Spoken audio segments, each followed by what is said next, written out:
doctor en economía e investigador estadounidense, nos hablará sobre la confianza y cómo se construye al interior de nuestras organizaciones y se refleja en los clientes. Pero hablo español bien, entonces I'm going to speak in English. Try to speak slowly, that's hard for me. There's translation, so if you want translation, feel free to raise your hand or something, then we'll bring you earphones. Okay, trust. In the ancient world, the discovery of leverage was one of the most amazing things the Greeks ever found. Right? With leverage, you could take a little bit of effort and produce a lot of output. So my work in the last 20 years has focused on arranging human beings to create leverage. And a key part of that leverage is trust. I can't work effectively with other people unless I trust that they will also do their part, unless I can trust that they will fulfill their promises.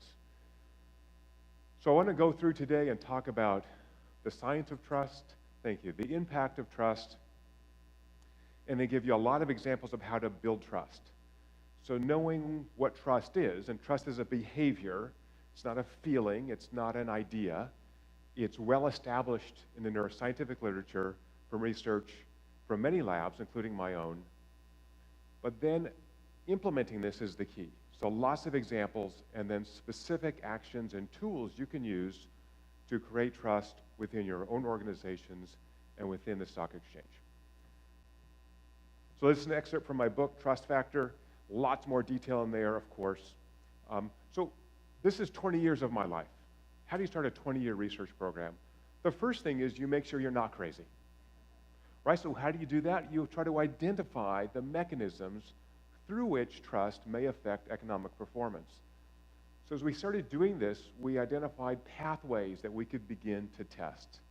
So in this work we published in the early 2000s, cited more than 1,000 times by other researchers, we showed that trust has two mechanisms at least that affect economic performance. So I won't make you interpret those equations yourself, I'll do it for you.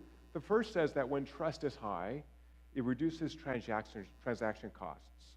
If I don't have to monitor the other trading partners, I save a lot of that deadweight cost of monitoring. That's very intuitive. The second equation is much more interesting to me. It says that when trust is high, the likelihood that a project will not be fulfilled, that someone will default on what they're supposed to do, is reduced. So now I have two mechanisms through which trust may affect economic performance, reduce transaction cost, and a higher proportion of completed projects. So we test this model against cross-country data. We discovered that trust is among the most powerful factors economists have ever found to identify the countries in which living standards are increasing and those which are stalled or decreasing. So high trust countries are high growth countries. They increase living standards. And they do that because both the formal and informal sectors are working effectively. Great, so this has a big impact. The World Bank flies me out, how do we raise trust in these developing countries so we can accelerate growth? And as I talked about this, people would ask the most basic question about trust, which is, for a given environment, this talks about environments, for a given country or environment, why do two people who don't know each other exhibit trust at all? That's a good question. This tells me about environments. I don't know about people. So we began to study what happens in the human brain that tells us that Jaime I can trust, and, I can't see your name. What's your name? Jorge, who just spoke, clearly a sketchy guy. Don't want to trust him at all, right? How do I do that? We can't live in cities. We can't be around strangers unless we have something in our brains that say, Jaime good, Jorge bad, right? He's fine, don't worry. So a lot of you don't know each other in this room, right? If I look around, I don't see anybody who's stressed out. But if you put, a couple people in back don't look so good to me. Okay.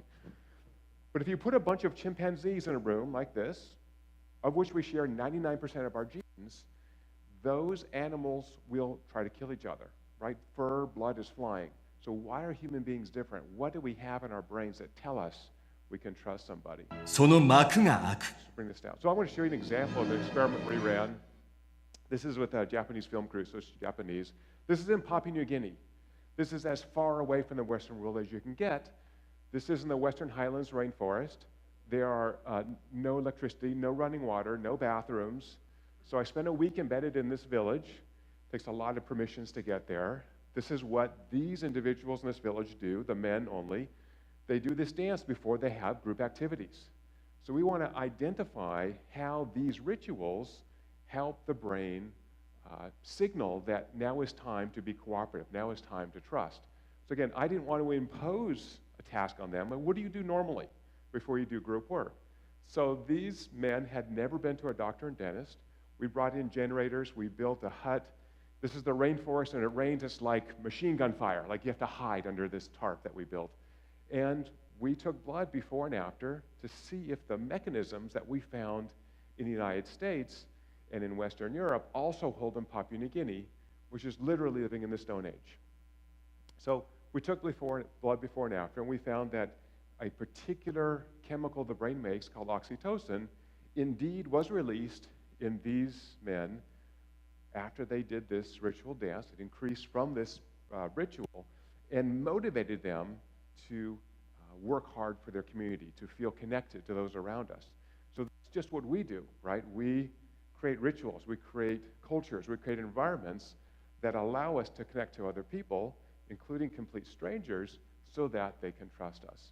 So I have literally been around the world studying trust, and from that was able to then identify these mechanisms in the brain that allow us to create leverage. My favorite word for today is leverage, so that we can increase trust within organizations and between people. Okay, so when we do this, we with the first group to identify how to measure the brain's acute production of oxytocin, we developed a protocol where we can infuse synthetic oxytocin into human brains safely through the nose, which I've done about 700 times safely.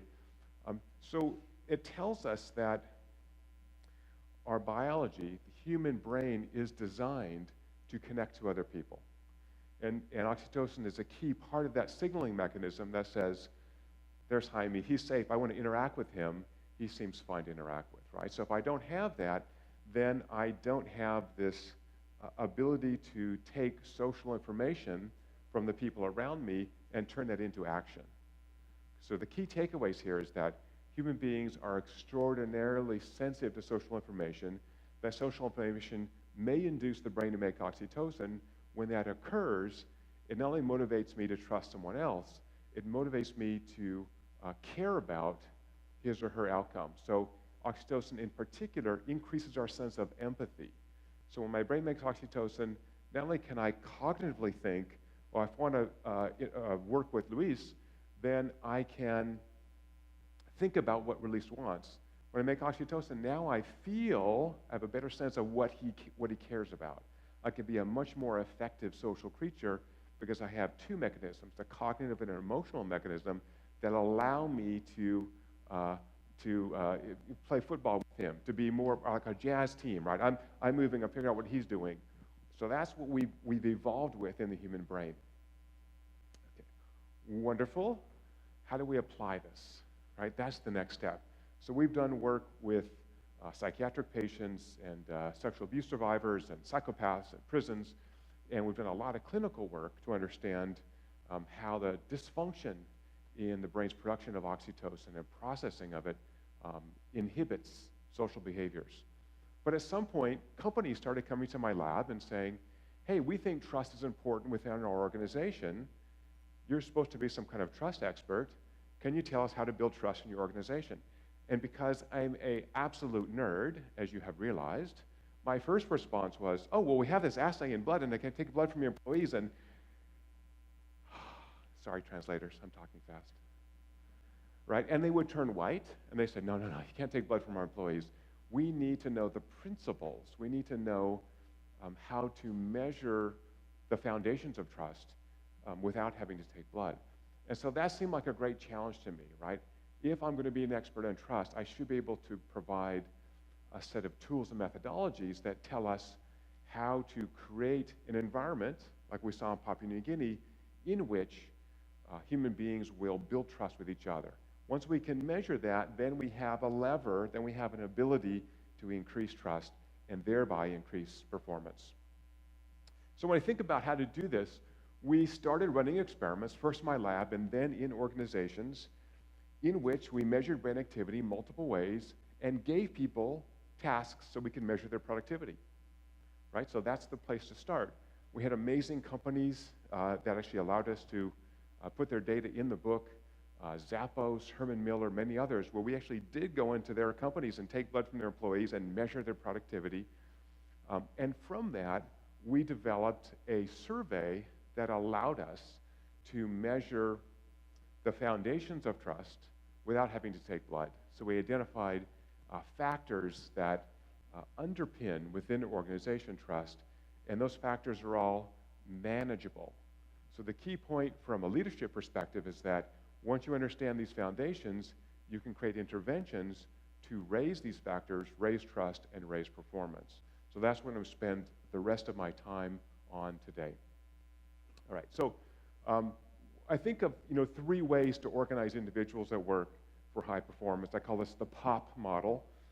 The first is people, which is who you hire, right? So you certainly want to hire for their technical skills, but also for culture fit. So I'm not going to talk about that today. That's a whole nother talk. I'm going to talk more about how we organize individuals and how we give them a purpose. So I'm going to define those terms quite carefully. And much of this work now we've done with lots of clients who have allowed us to come in and create interventions for them. So the examples are going to be from specific companies. I'll use their names. And by the way, if you want these slides, email the organizers, someone, Valeria, and we'll send the slides to you. So you don't need to take pictures. Everything is freely available to you. Okay, so it turns out that we identified 8 factors that are the foundation for trust within organizations. By the way, why organizations? Right? Trust is a behavior. Where can I get better at this behavior? At home? Yeah, sure. Can I immediately go, I'm going to be a more trustworthy person now? No, I've got to practice. And at work is where you can practice that. Not only can you create more value when you have more effective high-trust teams, but you begin to build the patterns of behavior that signal that you're a trustworthy partner. So that's really the key. Not only can you create value in the workplace, but you start to build up these habits. So I'll talk about habit change towards the end. So these 8 foundations of trust somehow magically have the acronym oxytocin. I don't know how that happened, just super good luck, just wonderful, easy to remember luck. So the idea here is that you can identify, measure these factors, you can push on one or more of those factors. As you do that, you raise trust. When you combine that with purpose, knowing why we're doing what we're doing, I'll talk about that in a moment, now I have people who depend on me. It's fun to come to work, right? These people do what they're supposed to do. I'm doing what I'm supposed to do. We're all working as a team. I get better service. I'm more engaged at work. When I do that, the neuroscience has this interesting prediction, which is supported by the data. Work becomes fun. Okay, now I'm going to take a breath for the economist to have that small heart attack. Wait, work provides utility. Work is bad. Not in this model. This says, you know what? If I understand that what I'm doing is important to the world, and if I work with people that I trust and care about me, I did come into work. This is great for me, right? Not always, not every second of the day, but I'm going to give you some hard data that we've collected from lots of different sources that say, actually, there's a reinforcing factor, right? We're doing something important here. And the people I work with, I can really count on them. They can count on me. Now I have a feedback loop in the brain that says, hey, we come to work, it's fun, we're working hard, we get done, we take a break, we have a drink, and we do something important today with people who are valuable. When we do that, then we reinforce this behavior, and we see, just like we saw in the developing countries, we see this feedback loop in which greater value can be created as a positive feedback in the brain and in outcomes. So let me define each of these factors, the oxytocin factors, in some detail, and then give you some examples. So here's the 8 factors. I'll define them in just a moment. We create a survey with a training and development company called O-Factor that allowed us to measure these factors in companies at scale. So if I'm taking blood from employees, that doesn't scale, right? So I'm going to give you data in just a moment from 1,100 working adults in the United States who answered our survey, and we looked at their productivity, their outcomes, their health, their welfare, so that we can really test this model that I showed to you. So for each of these factors, I'm not only going to give you an example, I'm going to give you the relationship between each factor and overall trust. So because I'm interested in leverage, if that relationship, for the nerds in the room, this is the R squared, the explained variation. If I increased ovation and I got 2% more trust, not much leverage there. So as you see, each of these factors is highly related to trust. They are not statistically independent, so each of those factors is going to add to more than one when you add them together. But it means that I can change any one of these factors and get sufficient leverage that I can get substantial impact on trust. And again, I'll give you data on that in a minute. Let's go to the first one. The first one's ovation. So this has a 61% relationship to overall trust. So I have leverage on this. This is recognizing high performers, right? So now you're thinking, well, gee, week one, when I was in business school, they talked about recognition, that humans like to be recognized. This is not useful, Dr. Zach. What are you wasting our time for? Here's where the neuroscience gives me leverage. What's the neuroscience say? How do I create recognition? It's got to be close in time to when the goal's been met or exceeded. Close in time means like within a week. After a week, your brain has discounted this almost to zero. So close in time, it's more powerful when it's unexpected, when it comes from peers, when it's personal, when it's tangible, right? So we finished a big project, and Valeria, her team finishes this big project like this conference, and we know that Valeria loves chocolate more than anything in the world, right? And so we say, Valeria, you were amazing. Your team was so wonderful. Here's some most wonderful Swiss chocolate for you and your team. Now I have this celebration. I recognize her high work, but what else do? I get a debrief. Tell us how you did this at our next all-hands meeting. So now I'm using this celebration to identify best practices, right? And whenever we've done this and we identify a team leader, that team leader will go, well, we started doing this, and then, I had all this trouble, and we thought we lost all the data on the registrants, and then Valentina helped us, and she saved all the data, and it saved us like 2 days of time. And so now we're discovering how to get better at what we're doing by identifying these high performers. And when we do this publicly, we also set aspirations for the rest of the team. And our community of individuals at work, we value high performers. We recognize high performers, and we want to create an environment where everybody can be a high performer.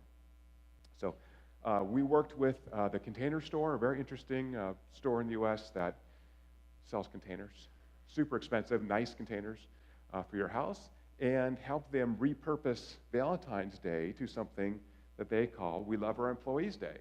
So the founders make a funny video. They send gift baskets to all the employees. They allow the customers to thank their favorite employees. They put 12-foot-high sign on their Dallas headquarters that says, "We love our employees."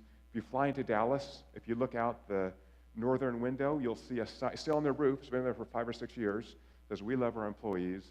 They want the employees to know that they are successful because the employees are so good at what they do. This retail store, average retail training per year is about 10 hours a year. In the first year at Container Store, you get over 100 hours of training. They invest in these employees. We'll talk about the importance of investment too. But they really celebrate everything from start it before the store opens to daily huddles at the end of the day, talk about what they did, how important it was, and recognize the things that people did. Okay, second is called expectation. This is a picture of the first time I went tandem skydiving. Scared out of my mind, if you've done this. So this is not something I ever wanted to do, but I was on a TV show on the Discovery Channel with Morgan Freeman.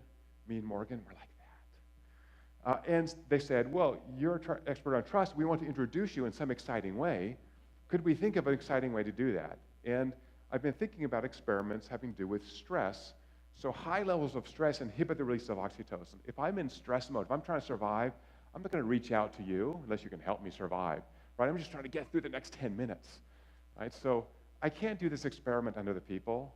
It's too dangerous, right? So I had to do it on myself. So I said, well, I have had this idea. Once I pitched it to Discovery Channel, I go, oh, perfect, that's great. 2 guys, 1 parachute. I'll take my blood before and after and see what happens. Okay, great. Now, here's the bad news. Oh, and the good news is I survived, sorry. The bad news is there's this, your brain's a very lazy organ. That sounds like a terrible thing. Why is it lazy? Your brain takes about 20% of your caloric energy to run it. It has very high overhead. So the brain manages that high overhead by setting up default pathways, by essentially creating habits so that in similar environments you do the same thing. It also means it doesn't burn resources it doesn't have to. So if I'm in a team and I'm not challenged to get better at something, I'm not going to produce oxytocin, which is metabolically costly. So chronic stress, bad for oxytocin release. Challenge stress is time limited, concrete goals, great for oxytocin release. So now, Valeria and our team, we have to finish this project in the next 2 weeks. We are focused. We've got to get this thing done. We don't have time to be checking the Facebook, email, all that stuff. We got to focus on this thing. So from a leadership perspective, I want to design challenges for individuals because that gives you that focus that allows you to draw on the resources around you and come together to solve this problem or finish this project you're working on. What happens when that challenge is over? Move to step 1. Now we celebrate. Now we debrief. Now we talk about how we did it, right? So there's a feedback loop here, which is just like you're working out with your muscles. Challenge, rest, challenge, rest. So I want to design a challenge, give you a rest. So what happened in the skydiving experiment? My stress hormones went up about 400%. I was having panic attacks before. Not a fan of heights, although cured my fear of heights. And the first time you jump out of an airplane, you're not stressed anymore about that. Now, I've done this 4 other times for TV shows because it's a great gig, right? The last time I went, first time, stress hormones at 400%, oxytocin went up 12%. It's okay, 12% is okay. That's, like petting a puppy level. It's okay. The last time I did it, stress hormones up 20%, oxytocin up 200%. I've acclimated to this stressful environment, right? It's over in 5 minutes one way or another, right? That's how long it is, 5 minutes, right? So now I enjoy this. Now I look forward to it. I dangle my feet outside the airplane at 12,000 feet. It doesn't bother me, right? And I kind of have a bromance going with my skydive instructor. Who's cooler than a professional skydiver? Come on. All right, so that means that as I design challenges, I've got to begin to change them, right? I can't give the same challenge over and over and over. I've got to begin to vary that. And then when the challenge is over, give you a chance to rest, right? If you've ever done anything extreme like this, you're kind of giddy afterwards and then you're exhausted. So if I gave you a big project and you finish it on, 3-month project and you finish it on Friday, the last thing I want to do is give you a huge new project on Monday, right? Monday I want to celebrate, I want to have an ovation, I want to do a debrief, give you a chance to go home on time, get caught up in email, and then start that new project on Wednesday or Thursday, right? So stress, relax, stress, relax. That's how you're going to draw on these social resources. Okay, that's going backwards. How about that? Let's see. Let's fix it. Okay, number 3 is called yield. We all like to live in a zero mistakes world. Right? Hate mistakes. The problem with that world is that you'll never get innovation. And in particular, if a person who works with you makes a mistake and you punish them for that, you yell at them or you call them out in public, I can't believe you did this. What does your brain say? It says, oh, if I do something different and it doesn't work, I'm socially shamed.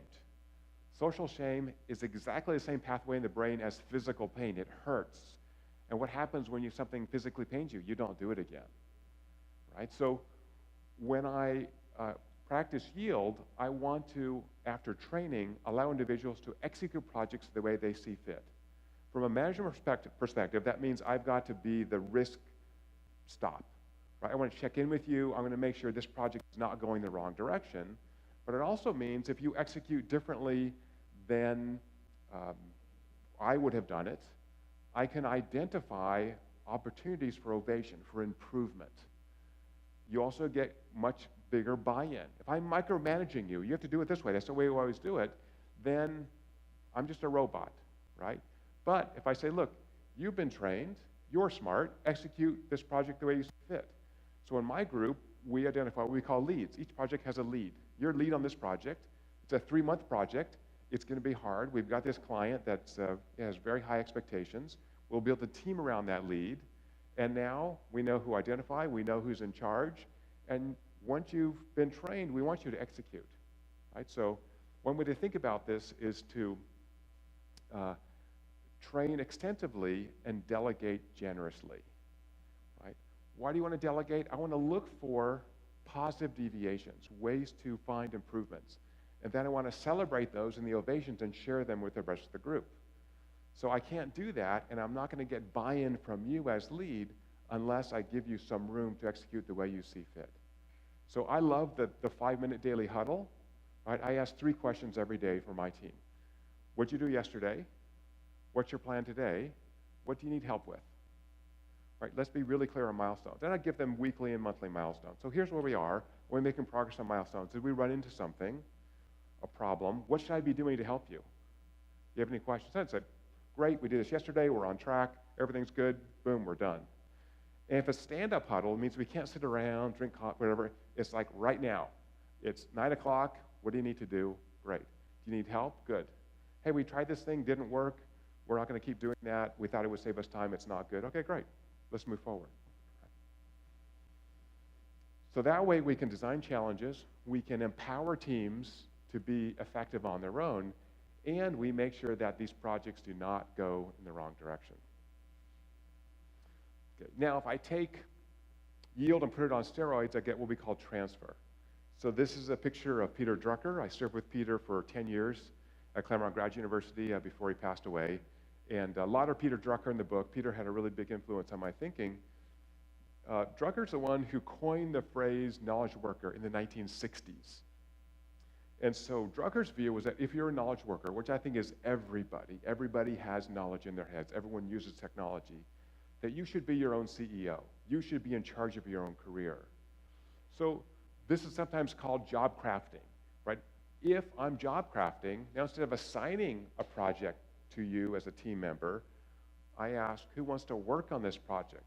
I let you bid to do this project, right? So that's what we do in my group. We bring in funded research, and we say, look, we've got this project. It's going to be 3 months. It's going to be 6 months. Here's the client.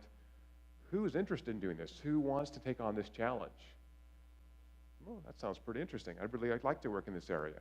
Great. We'll build a team around you, right? That's your project. Right? We also know that if that person's not making progress, we'll switch project leads all the time. So John's working on our project. He now is getting a week behind. Now he's 2 weeks behind. So you know what, John? This isn't working for whatever reason. Let's mix it up. Give that to Nicholas. Great. He's going to move that around. It's not a punishment. It's just this isn't working. We've got to stay on target for the client, right? So we move project leads. This gives you complete buy-in. We identify project leaders by name. There's a company, a software company in Seattle called Valve Software. They make a bunch of online games that some of you or your kids may play. And at Valve, they hire people. They give them desks on wheels. You can move your desk around, and they say, find a group to work with that looks interesting to you. Whew, think about that. Find an interesting group. So when you get hired, you move your desk around to different groups. They're working on this game, they're working on that game, they're working on the graphics, they're working on the coding, whatever it is. And you join that group. Now, when the project's over, the group does a 360. We'll evaluate each other. And then you identify, would I have that person join my group again? So you're getting feedback, the group's getting feedback, right? If you can't find a group that wants you, that's not a good thing. You can't keep working here. So Google does the same thing. The average team is together at Google for about 3 weeks.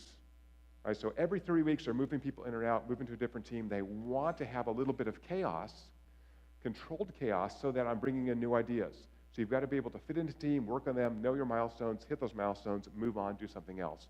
So constant movement, right? Also means that people are getting cross-trained, right? So once I give you control of this project, you've got to figure out what to do. You've got to train your people. I'm going to share that information in our debrief and our ovation, but now I'm actually creating these almost autonomous teams. So many other places do this. Whole Foods runs each department as essentially a separate unit. That unit has its own profit and loss.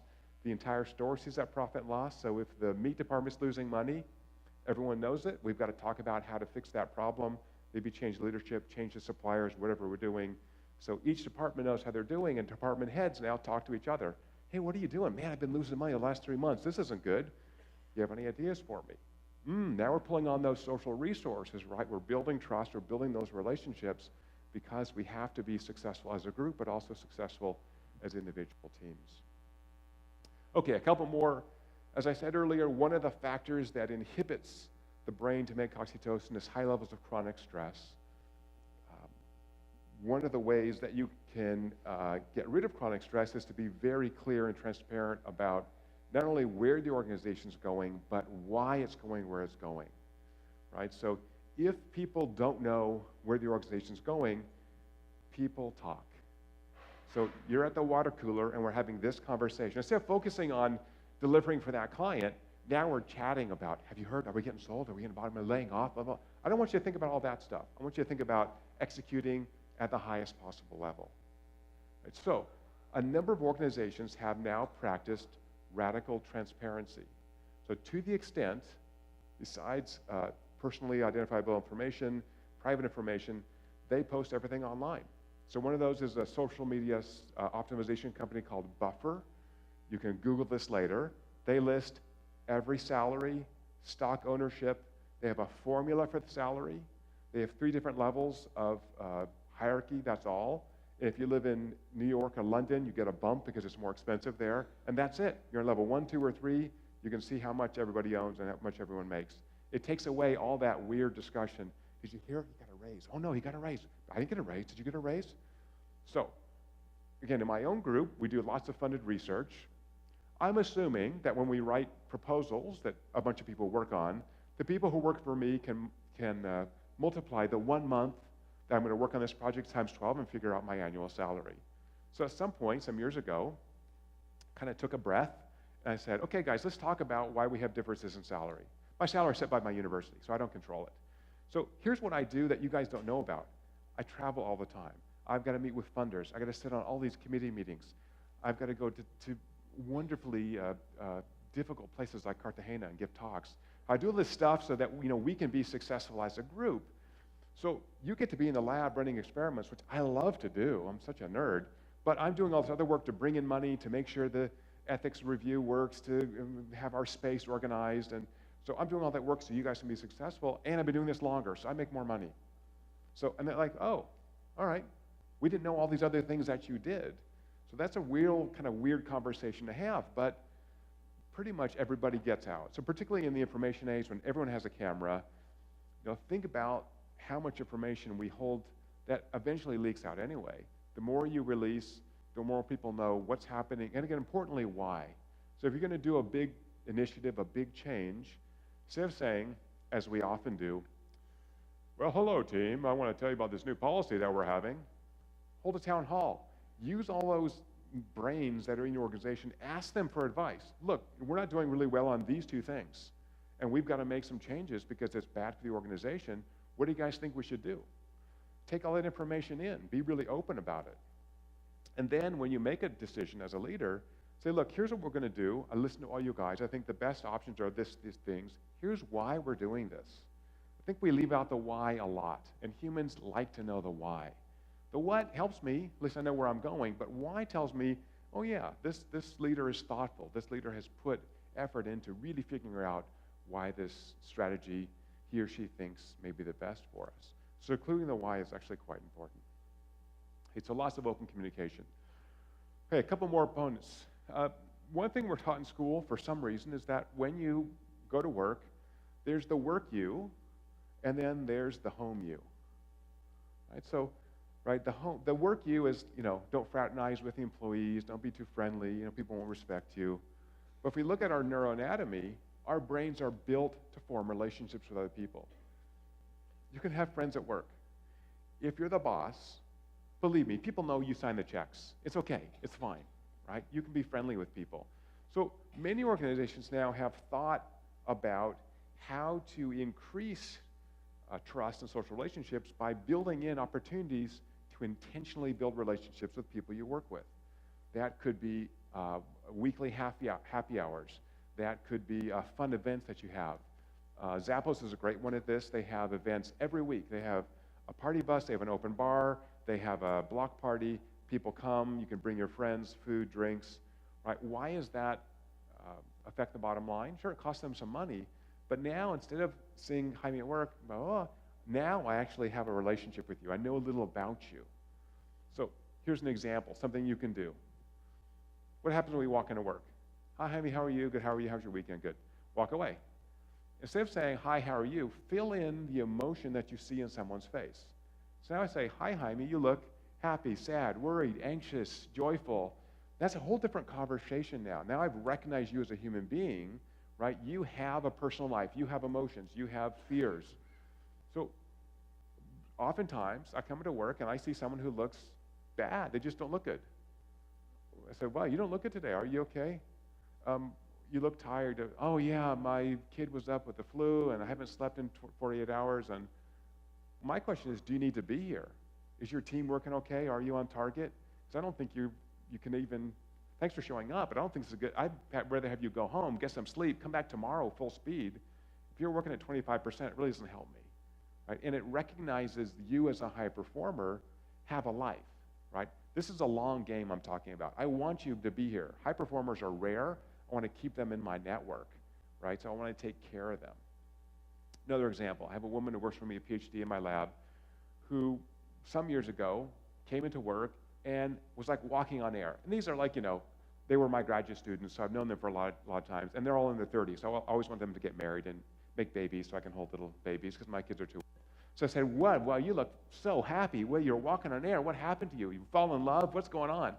And she said, you know what? I started running about 3 months ago. I've lost 15 pounds. My sister and I are going to run a 10K for the first time in a couple of weeks. I can't believe that you noticed. Right? And I didn't say, you look cute, like that, not appropriate. I just say, you look super happy. There's no problem with that. Right? It's not creepy. And she has told me many times, that 60 seconds when you recognize that I was happy, that I was having a great day, meant so much to me. And she said, after that, I want to work for you forever. Oh, she's a high performer. I want her to work for me forever. I don't want to lose her, right? So that's what I want to do. I want to recognize that human being. I want to build those caring relationships. Yeah, I sign her check. She knows that. I know that, right? I want her to be in charge of herself. I want her to manage her own career. Because if I give her the opportunity to flourish professionally and personally, she can stay with me. Right? These high performers are rare. Okay, 2 more. This is hard to read that for some reason. This one is called Invest. So if you've been following this program, it may occur to you that the backward-looking annual review is not only a bad idea, because it stresses everybody out, it's not very useful. So from a neurologic perspective, am I waiting a year to give you feedback on your performance?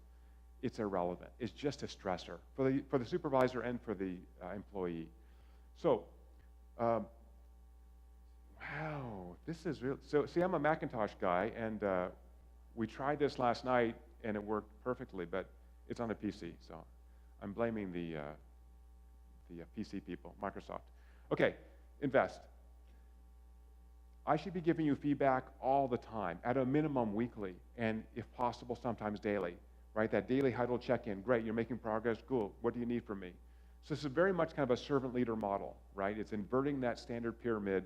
I want the people around me who create value to be successful. My job as a leader is to help them create value and be successful.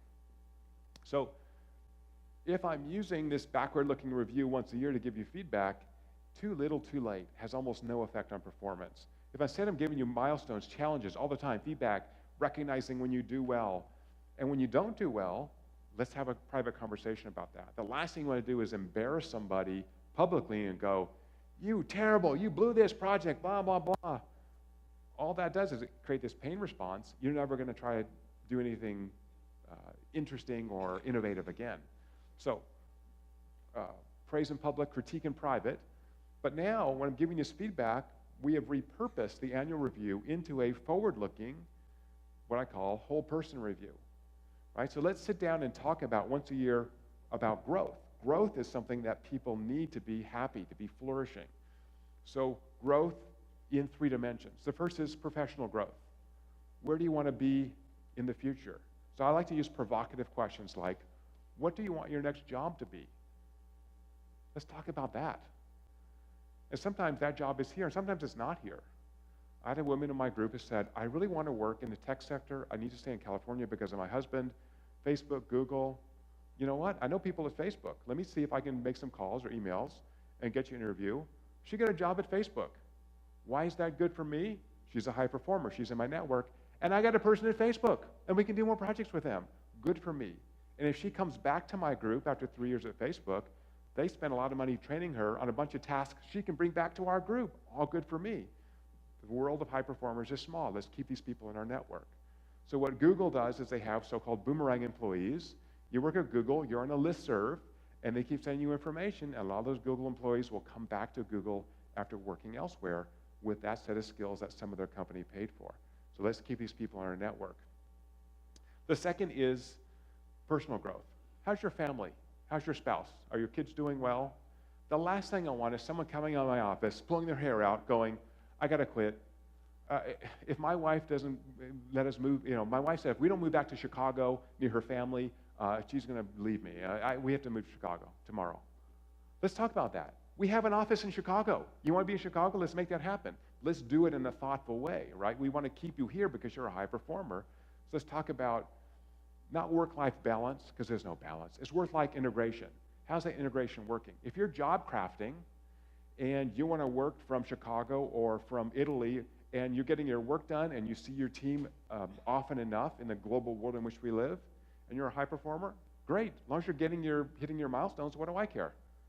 Right? That's the world we live in now, right? We're on airplanes, we're teleconferencing, we're meeting clients, we work wherever. I don't need you punching a time clock. I just want you to do the work.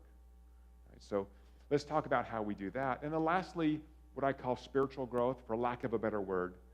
Besides work and family, what else makes you feel great about being a human being? What else helps you give back to the community? Maybe it's volunteering in your kid's school.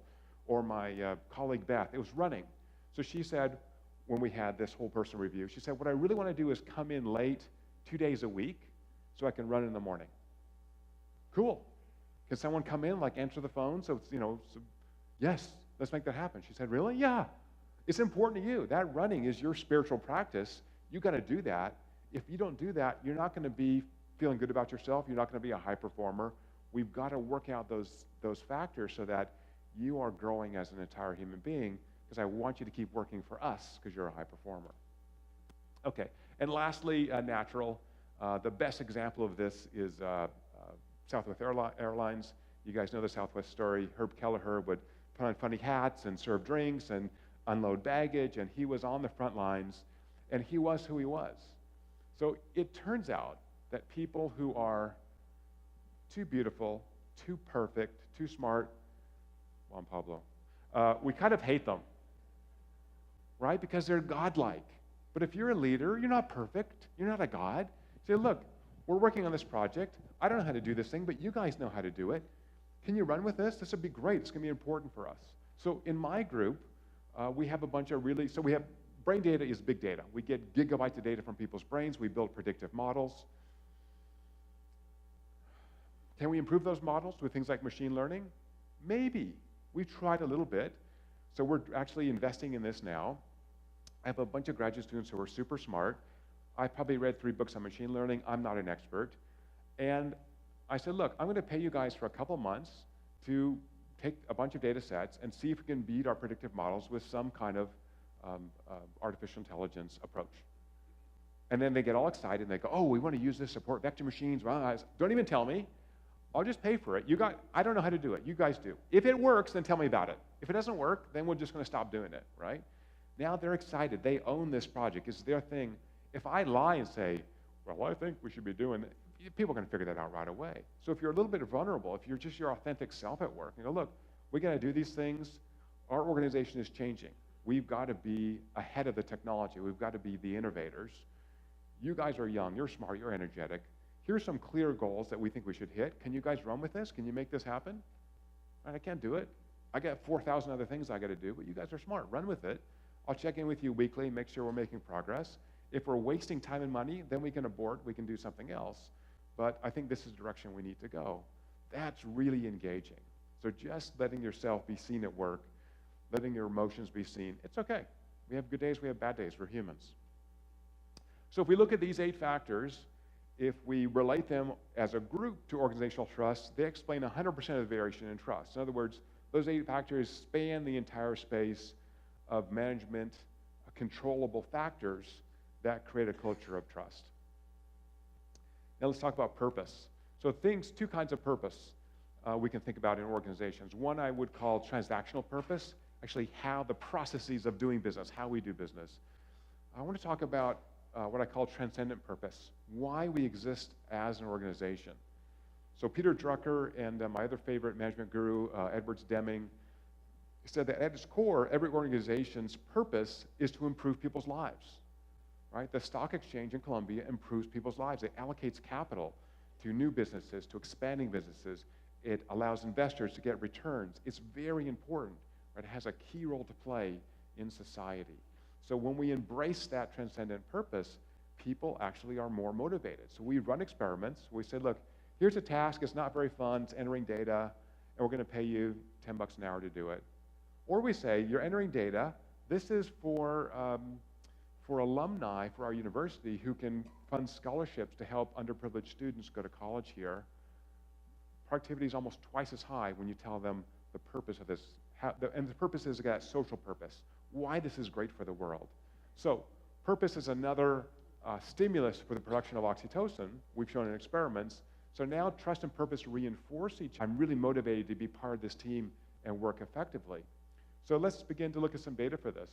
So first, work out of Wharton showed that companies that are judged to be the best places to work have much higher stock returns over long periods of time. So if they have higher stock returns, they must be creating more profits. And then work we've done shows that if I look at employees, this is in US data from 2016, look at employees who work in the top quartile of high trust organizations compared to the lowest quartile, we see multiple measures of positive outcomes, right? So we see much less chronic stress at work. I think the word engagement in surveys is just useless because it's so overused. Are you engaged? How engaged are you from 1 to 7? But energy is a word I work a lot. At work, are you energized or are you de-energized? So if you walk through organizations, you all have done this, and you see people like this, you go, oh man, this place is not doing well. But they're walking around, hey, how are you? What's going on? You have energy. That's the question I like. So that's a really nice kind of summary of how this organization is working. So more energy at work, more productive, more joy at work, as the model predicts. Retention's a great measure, right? So if you're going to keep working here, if turnover's high, to me that's a poor sign in general. Greater alignment of purpose with the organization. We see much higher job satisfaction, of course, in high trust organizations. More innovation. This is in tasks we've actually given employees to do. Can they innovate better? They innovate better when trust is higher. Sick days is another nice objective measure of outcomes. So if you're in a high stress organization and your trust is low, your immune system may be compromised, you may be getting sick more, or you're taking a sick day because you're interviewing for another job. Both those are not good, right? Not a good sign. So fewer sick days. And then lastly, because we're looking at the whole person in this model, people are more satisfied with their lives outside of work when they work in high trust organizations. They are better parents, better spouses, better citizens, because they've got a good work-life integration. They're not coming home beat up, stressed out, unhappy. All right. So now the rubber hits the road. How do we actually implement this? So we do it systematically. So this is essentially the scientific method, the Deming model. It's all the same approach, which is identify what we want to change, tell us how we're going to measure that, and then essentially run what I call a management experiment. Right? I love the word experiment as a leader because it says, look, this may not work. Here's our problem. Our problem is a turnover. So we worked with, we're recording this, so I can't say the name, one of the largest financial services companies that was bailed out in the US during the big recession, whose name starts with an A. And they had a division in which turnover was 100% annual. 100% annual. So it takes, as you know, takes about a year's salary to replace somebody. So they were just hiring, training, losing, hire, training, losing. This is a losing proposition. So we saw that data. We ran our survey to measure the oxytocin factors, and the lowest of those factors was invest.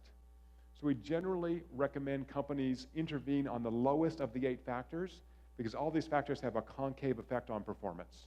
Right? So if I go from the 20th percentile invest to the 30th, I get a bigger performance impact than going from 80th to 90th. So great. Invest is really low. So I met with the head of this division. By the way, at this company, this is where the masters of the universe work. The men and the women executives, they're all over 6 feet tall. They're all huge. This big Texan guy walks out there and he said, "Oh, it's my division." I said, "Look, your invest is like in the 20th percentile. Right? This is terrible. No wonder people leave." He said, "Well, we don't invest because people leave." Okay, well, maybe the causation is going the other direction, my friend. So I said, look, let's create some programs to try to stimulate greater retention. You've trained these people. They're young. They're out of college. They have energy. And they're doing a job that's not very interesting in the beginning, but give them a career ladder. How about giving them an hour a month on the clock to meet with a career coach? How about being clear about how they progress through the company, how they go from this division to the home office to working globally, right? Let's give them a pattern, a structure, so they know actually how they can build a career at this company, because these are young, energetic, smart people. Let's keep them around. So let's try these set of interventions, right? Let's do it. We're going to try to affect retention. Let's do that thing for get some data. Let's run this thing. Sorry, I'm going too fast. Let's run this thing for 6 months. Actually, we see changes within 3 months. So trust is a behavior. Your brain's lazy. Now you have a conflict. If you have a lazy brain, it means your behaviors, by the time you're an adult, are mostly locked in. So if I'm doing a culture intervention, I'm talking about behavior change. And the research shows it takes about 3 months to change a behavior. So we've created interventions where we essentially nicely nag you for 3 months to make these changes, right? So here's the changes we're going to make. We're going to get some data. We call these neuro nudges. So we're going to send you a little micro-learning video for 10 working days in a row. So you get up in the morning, you get to work, and you got a little video. It's a little animated whiteboard video, but you could do any kind of intervention. I'm going to bug you for 10 days. Hey, remember, we're working this thing. We're getting better at invest. So blah, blah, blah. Here's the stuff we're doing. This is why it's going to be good for you as an employee. And then every week after those first 10 days, we're going to send you a little survey. Just say, hey, remember, we're getting better at invest or ovation or whatever, natural. And we're going to do these things. How's it going from 1 to 5? Give us some feedback. So not only am I getting data as a leader, I'm now just nudging you. I'm your sweet little Jewish mother. I'm just saying, hey, honey, do this thing, do this thing, do this thing for 3 months. And then I'm going to reassess, rerun the survey. Right? We've all said we have a policy change. Let's just get better at these behaviors. So the nudges have specific behavioral things to do. It says, here's the science of invest. Do this thing today. After this video, go do this thing. Right? Or if we're doing ovation. So one of the ovation nudges I remember says, here's the science of ovation. People like to be recognized. Tell 2 people you work with why you appreciate them. Now, right now. Go do it right now. Oh, so I'm establishing this behavior change, that I need to thank people for their extra effort. If I want extra effort, which is voluntary, it's intrinsic motivation, I've got to thank you. I can't just expect you to do things perfectly, because they're human beings, they have emotions. Okay, let's try this for 6 months, see what happens. If it works, cool, keep doing it, and then go back and try another factor. This is a constant process of just tweaking this culture for high trust, high performance, right? It can be automated. It's something that you can focus on. It's a dimension of leverage that is very powerful in terms of improving performance, and it recognizes individuals as the source of value creation, and individuals as human beings with emotions, with personal lives. So it's been very effective. So let me give you a couple examples, and a video showing you how you can do it in the finance realm, and then we'll have time for a question or two, I think. Okay, so we've been working for the last 3 years with local police departments in California. The police in the United States are under a lot of stress with body cameras and videos, and they have a lot of trust issues, and maybe the same here in Colombia as well. So they want to build trust with their community. How do you do that? You're a police officer. You have a problem, which is most of the people you interact with are nice, and then 5 or 10% of those are dangerous folks that may want to kill you. So you have to be kind of on edge all the time. So how do I build the patterns of behavior that allow me to express that I'm a trustworthy member of your community and not some kind of occupying military force? You start inside. So we've been working with police stations. This is Newport Beach Police Department. So we work with them to build organizational trust, the pattern. So I'm practicing on my colleagues. I'm practicing on building trust internally so that I establish these patterns in my behavior outside the department. So when we kick off these interventions, oftentimes I will say, look, employees, here's the data. No one's surprised. Everyone knows. Everyone can kind of guess. Here's the stuff we're good at. Here's the stuff we're not good at. So we're going to try to get better at one of these 8 things for the next 6 months. And I always say, look, you don't have to watch the videos. You don't have to answer the question. We can't force you to do anything. It's anonymous. I won't know if you do it or not. But these are great human behaviors. And if you practice this at work, guess what? You're going to take those home, and your spouse and your kids and your friends are going to actually have a better relationship with you. It's about relationships. So try it. I can't make you do anything, but if we want to get better as a community of people at work, these are some factors that are going to help improve those social behaviors so that we are more effective, our organization is more profitable, we can keep our jobs and actually enjoy what we're doing more. Who cannot want to do that? So generally, employees are pretty excited about these kinds of interventions because they are very much pro-employee. They're about making their work lives better so they can be more productive. And the result of being more productive is happiness. So I mentioned Zappos. Zappos for many years thought, we're going to make our employees happy. They have the Taco Tuesday, and they have sumo wrestling, and they whatever. And it took me years to convince them. The science shows the causation is the opposite direction. It's not that happy employees are more productive. It's that when you're productive, and recognized in particular, you're happy. Yeah, I did this hard project. It was cool. We had a whole team of us working on this, and we killed it. It was awesome. Right? Now I feel really good about my job. It's really about satisfaction. I did something important today. I worked hard, and it was important. I feel great about that. I've become an evangelist for that company. Okay? So that's what we've done with the police departments that we've worked with, help them build trust internally. And cops are super paranoid kind of by disposition. They see the worst of humanity, so they're always kind of paranoid people. So let's get over that. At least the people you work with, you shouldn't be paranoid with these folks. Try to build up these behaviors so that when you go on the street and you're this giant dude, you're not intimidating. You're not engaging in what we call dominance displays, right? If I get in your face, if I'm big, if my voice is deep, right? I don't want to cooperate with you. I want to dominate you, and that inhibits this oxytocin response, right? That's a fear response. I'd rather just say, hey, look, we heard there was a break-in nearby. Can you tell me anything about it? Tell me what I'm up, right? That's a whole different ballgame, right? So same thing at work. I think sometimes we still have this, I'm the boss, God damn it, I'm going to tell you what to do. As opposed to, look, we can all work together. We like working here, right? We're doing some pretty cool stuff. Let's all get better at what we're doing by improving the way we interact with each other. So start from the inside, work out.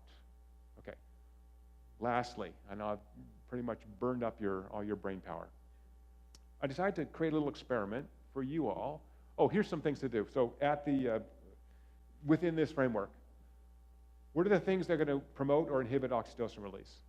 Don't make me wait. I'm a client. That's a stressor. Right? To the extent you can help, don't make me wait, right? Introduce yourself. I love the two-headed handshake. Be warm, right? Okay, handshake, kiss, hug, warmth. They're coming to see you. They're going to be a client of yours, right? So let's use that. Good eye contact. If you're looking at a computer screen, so yeah, we're talking about your retirement account, and I don't make eye contact with you, that's not what humans do, right? You might as well talk to a computer. All right. Build some relationships. Oh, you went to school in Barranquilla. Where are my Barranquilla people? You went to school in Barranquilla. Great. Yeah, me too. I grew up there too. We have some kind of relationship. So try to build a relationship. Talk about family and friends. Talk about photographs. Where'd you go to school? So build that personal relationship. This is a service job. I think all jobs are service jobs. So use the word service. So I love to end a conversation with the word service. So I'm going to do that for you guys today. I'm thrilled to be here. I want to be of service to all of you. The last slide, in 2 slides, has my email. You can email me. I'm happy to talk to you, to do a phone call. I want to be of service to you all, right? So I'm here. I want to be useful. This is what I do in my life. So think about that. I want to be of service to you. I'm your financial advisor. I'm your institutional advisor. I want to be of service to you. Use that word. I want to come out and help you. All right. Recognize problems. Practice empathy. Work on being warm. Right? It's learnable. I'm not naturally a super warm person. I've learned to be more empathic, more oxytocin focused, if you will. And then be really concrete, right? If that client has a problem or they're coming to see you for some reason, say, look, this is what I think we should do. Really clear. If you're vague, then you're inducing a stressor, right? So look, at least on a first cut. Right now, from the information I have, I think this is the direction we should go. Let's revisit this in a month or in 3 months and talk about whether it's the best approach for you. And then be clear about how you know it's the best approach. So let's do this. Think about going to the doctor. They say, look, you have this problem or these symptoms. We think it's caused by this. We're going to treat this thing. If it doesn't work in a week, we'll give you this antibiotic. If it doesn't work in a week, it may not be this thing. It may be something else. So let's try this. Let's try this intervention, see if it works. If we have evidence this is working, great, stop. Right? If it doesn't, then let's go to plan B. So you'll know the problem is solved when the swelling goes away, when the pain goes away, whatever that is. Does that make sense? So really work on building those social behaviors. Again, all of this is sort of obvious in a way. Now we want to illustrate this with a little mini experiment I ran as if I were your investment advisor and you were a retail client.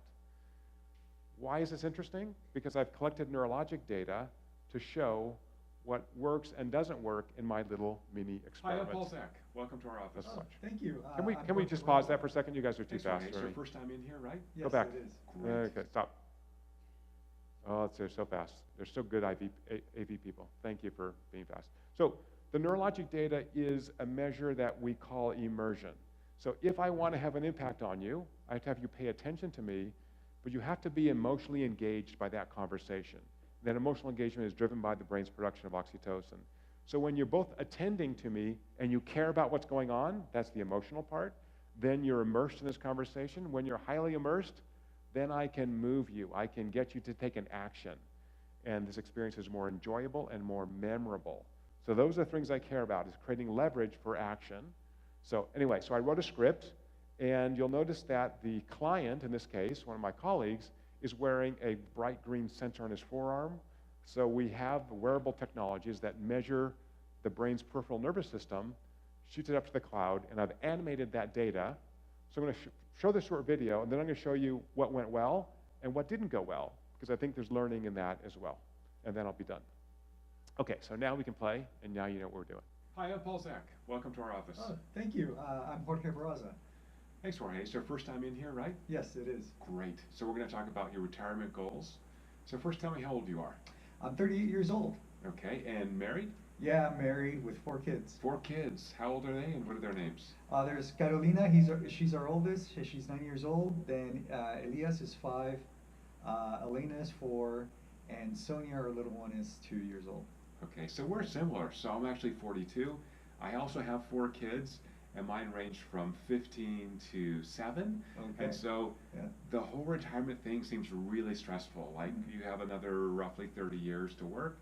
And before I did my CFA, I was like super stressed about like, how do I support my family, work hard enough, have fun, and also have money for retirement. So since I got all that training and now I work here, I know a lot about how to design those kinds of programs for you so that you feel comfortable, that you can compound over time enough money so you can retire when you want to and retire comfortably, but also have enough money to have fun, support your family, put your kids through college.